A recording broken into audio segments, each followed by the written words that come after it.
एकाचं दुसऱ्याला, दुसऱ्याचं तिसऱ्याला करणं हे आम्ही कधीच करणार नाही।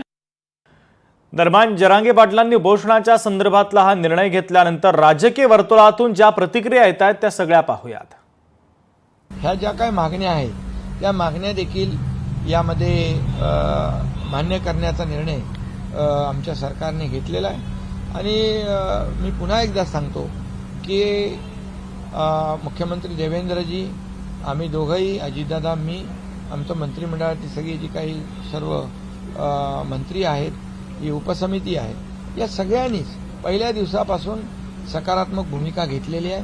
आणि यामध्ये इतर कुठल्याही समाजावर अन्याय होऊ नये आणि मराठा समाजाला देखील न्याय मिळाला पाहिजे, त्यांना देखील मुख्य प्रवाहात आले पाहिजेत, ही भूमिका सरकारची कालही होती, आजही आणि उद्या आहे। महाराष्ट्र राज्याचे मुख्यमंत्री देवेंद्रजी आणि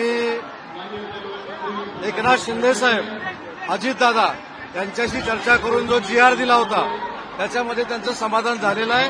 त्यांनी स्वतःचं आंदोलन मागे घेतलेलं आहे। मराठ्यांना न्याय देत आरक्षण देणारा नेता म्हणून इतिहासात त्यांचं नाव सुवर्ण अक्षरात लिहिलं गेलंय। मी म्हटलं होतं की मराठ्यांना आरक्षण जर कोण देईल ना तर ते राज्याचे सन्माननीय मुख्यमंत्री देवेंद्र भाऊ फडणवीस। एकीकडे आंदोलक गलिच्छ शिव्या त्यांना देत होते, पण आपले संयमी मुख्यमंत्री अगदी शांतपणे कायद्याच्या चौकटीत मराठा आरक्षणाचा तोडगा कसा निघेल याचा अभ्यास करत होते।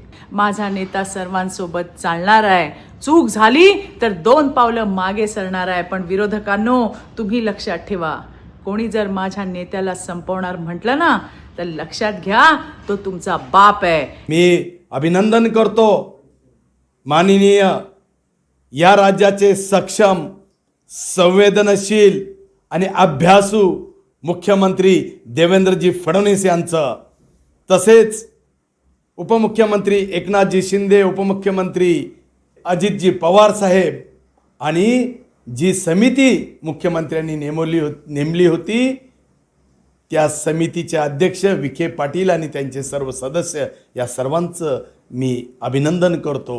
आणि निश्चितच जरांगे पाटलांचं सुद्धा मी अभिनंदन करतो आणि त्यांना शुभेच्छा देतो त्यांच्या आरोग्याकरता। एक छोटासा ब्रेक घेतोय, आम्ही लगेचच परत येतोय।